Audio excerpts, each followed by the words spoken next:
Hey, how's it going? I don't know if it's the current state of the economy or the whole trend around overconsumption versus underconsumption, or if it's because I've been talking so much about the value of items in my own videos recently, but I've been getting a lot of content suggestions for how to stop impulse shopping and be a smart shopper type of content. So today I want to talk about 10 common tips that I find repeatedly online that's supposed to help us stop impulse shopping, and I'm going to rate these tips from best to worst based on my own experiences and thoughts. The first tip I want to talk about is pausing before buying, and this is essentially just giving yourself some time to think about the purchase before you swipe that credit card or click on that pay now button. Personally, I like this tip a lot. There's actually this psychological model called the Ebbinghaus forgetting curve that describes how quickly we forget information over time if we don't try to retain it. And as the shape of the curve suggests, immediately after obtaining the information, you remember almost 100%. But after 20 minutes, you might forget around 40%, and then after an hour, you could forget over half. Then after a day, only about 30% might remain, and then after a week, you might retain less than 20%, and so on. So it's pretty much proven that if you sit on the decision to purchase long enough,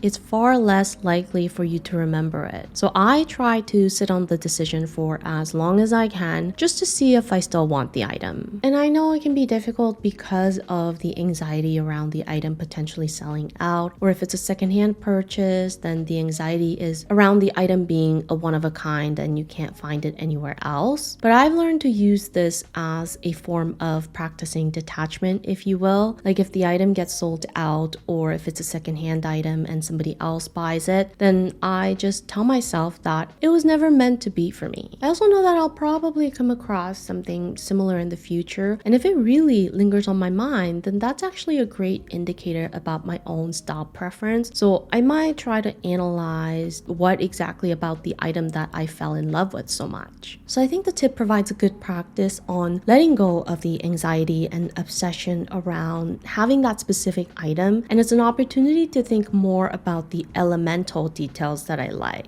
So it just helps naturally de-influence my brain. So with all of these positive experiences, I'm gonna rate this tip as number 2 on my ranking. The next tip I want to talk about is avoiding emotional shopping. And to me, the wording of this tip just feels a little bit too vague. As somebody who considers shopping as a hobby, even window shopping can make me feel better at times. So I don't really see the benefit of avoiding emotional shopping altogether. I can see how the act of spending can be a quick distraction and a form of catharsis because it provides a sense of control or reward when other parts of life feel so uncertain. So it gives you that quick dopamine hit, but we know that the novelty wears off pretty quickly. And for me, it's usually replaced by guilt and financial stress. So I know from experience that retail therapy just never works for me in the long run. So when I decide to go window shopping for emotional relief, before leaving the house, I tell myself I'll actively not buy anything today. Does it always work? No,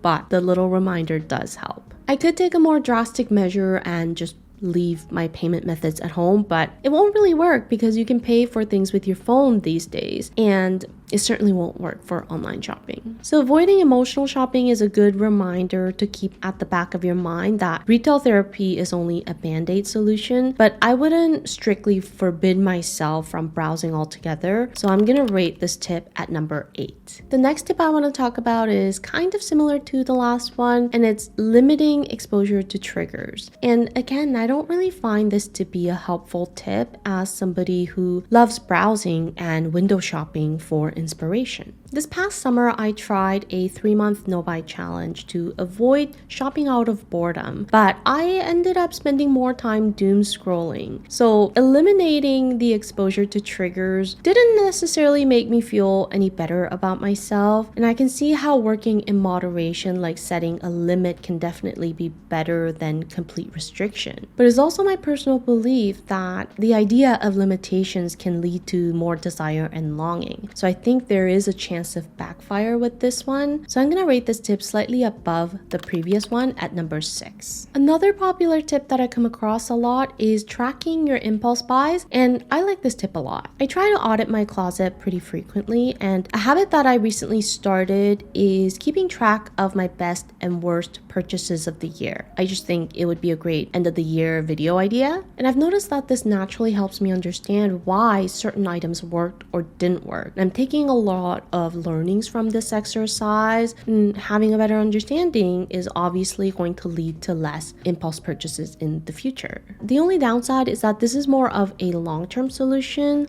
Like, you'll need to have gone through some trials and errors to gain that level of understanding of why certain purchases were a mistake. So it won't necessarily stop you from making that payment in the moment, which is why I'll rank the tip at number 3 on my list. Making a shopping list and sticking to it is the next tip I want to talk about, and I kind of have mixed feelings about this one. It's definitely a practical tip, but a part of me feels like I'm missing out on the joy of finding something that I didn't know I wanted. Like, a big part of shopping that I enjoy is coming across unexpected finds, and sticking strictly to a list just makes me feel like I'm taking the element of surprise away. So this is something I practice in moderation. I stick to a wish list mostly, but I'll always leave a little bit of room for exploration. And if I end up finding something unexpected that I like or want to buy, then I can always go back to the first tip, which was pausing before buying. So I like this tip because it's practical, but since I like leaving a little bit of room for exploration, I'll rank this one at number 4. The next tip I've come across more than once is comparing the purchase to some of your bigger goals. And personally, I don't find this to be helpful at all, especially running a YouTube channel where I talk about style and where part of my income comes from. I feel like growing this channel is one of my bigger goals, and investing in my style is kind of related to that, although it might just be an excuse that I'm using for myself. And a lot of you will probably not find this relatable, but the point is that everyone's goals are going to be different. So personally, investing in my style and improving how I present myself through style is a bigger goal of mine, but I can see how this can be a slippery slope because, like I said, you can easily use your goals as an excuse to spend more money, just like how the term self-care these days is kind of being used as a way to justify spending excessive amounts of money on beauty treatments beyond your means. So on my personal list, I'm gonna rank this tip at number 9, but I think it is a highly personal preference depending on what your own goals are. Like, if you have very ambitious financial goals at the moment, then spending on shopping or clothes might not be your high priority, in which case this could be a good tip. Another tip that really doesn't work for me is using the cost per wear test. It's just something that I never ever use, and I think it can work for you if you keep track of your daily outfits through apps like Index. But I don't document my outfits every single day, and I also can't remember how much I spent on every item that I own in my closet right now. So that also makes tracking kind of difficult. But to me, an item is still worth it, even if I wear it less, as long as I love how I feel in it. Like, I have some pieces in my closet, mostly occasion wear, that I'll only wear once or twice a year, but I still think that they deserve space in my closet because of sentimental values. I don't necessarily want to place value only based on how much I paid for and how often I wear them. I just think there can be more qualitative aspects involved. So a rule of thumb that I like to use instead is I'll never ever buy something for a single occasion. I'll always try to look for pieces that I can wear for multiple occasions or in different ways. For example, I've never bought anything to wear to a single wedding. I feel like I already have dressier items in my closet that don't get daily wear, but that can easily be repurposed for occasions like weddings. So unless I'm a part of a bridal party, I would never buy a new dress just to wear to a wedding. Another example is I'd never buy anything new for vacations to a hotter climate, like going to a resort. And it's partially because I already wear things that sort of look like resort wear during the summer anyways. But I just think I can easily repurpose my summer clothes, and there's no reason for me to buy something new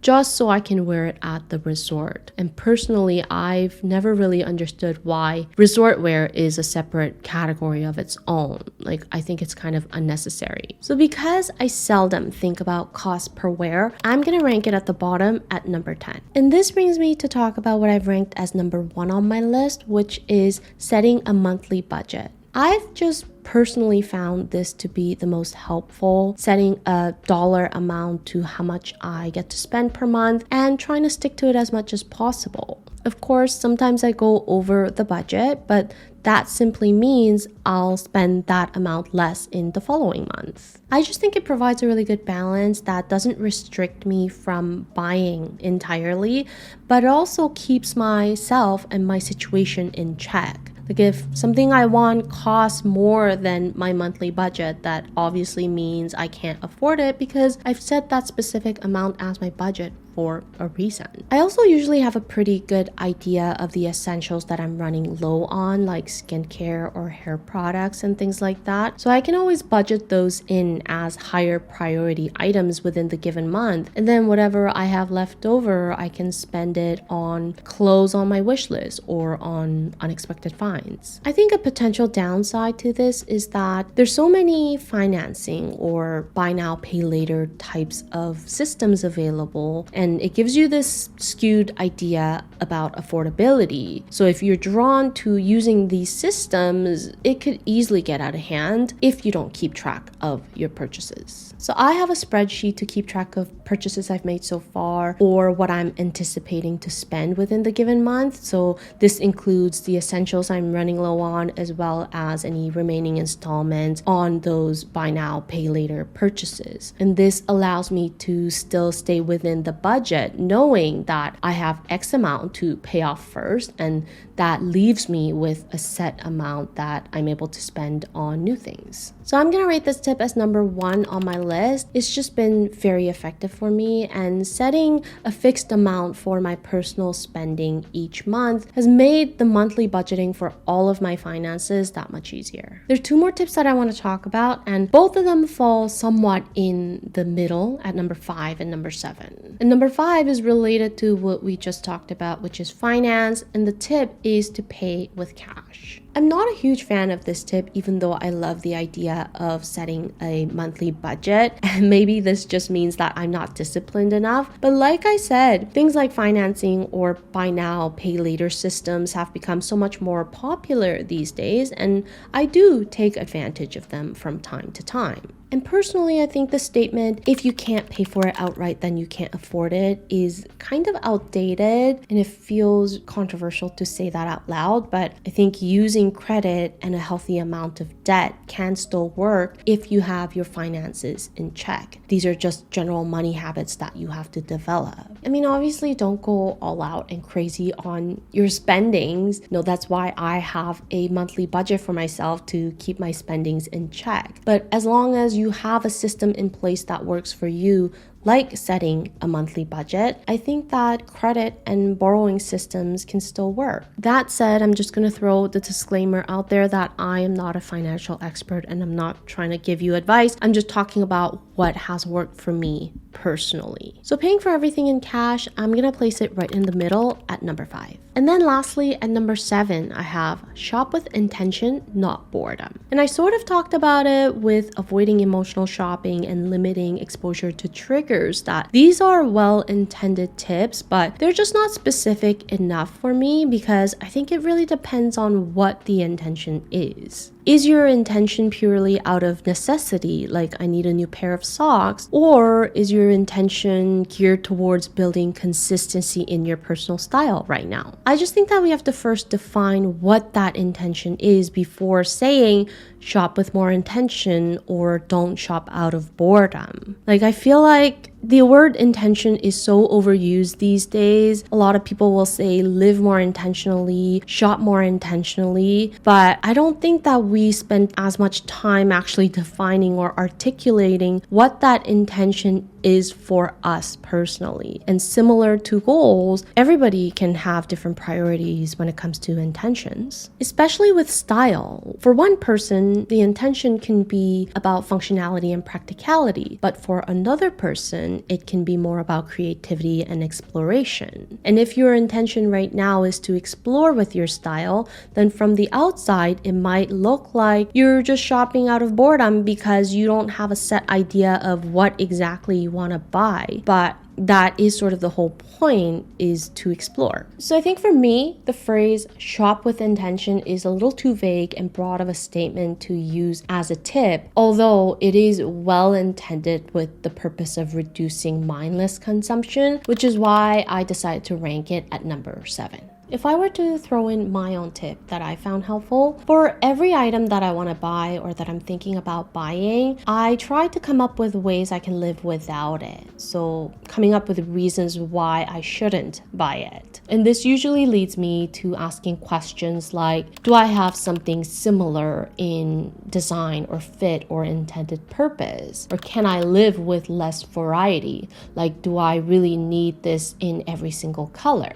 I also try to ask myself, do I only want it because it seems versatile or basic enough, or because someone else said that this is a wardrobe staple? And this is all based on my own mistakes from the past. For example, I've got these basic tank tops in many different colors, and I don't get that much wear out of them as much as I thought I would. And I realized that I only bought them because they seemed versatile at the time, but I don't actually love them. So I've set a little rule for myself to buy the item only if it's different in at least 2 categories of color, fit, or material/texture. So it's gotta meet at least 2 out of these 3 criterias. And this is obviously still a work in progress for me. I'm not perfect and I still make mistakes all the time. Like I said, I'm tracking my best and worst purchases throughout the year, and it'll be a topic for a video towards the end of the year, so make sure to stay tuned for that. And if you feel like you have a shopping problem and you feel insecure about your shopping habits, just know that you're not alone, and at the end of the day, we're all here trying to improve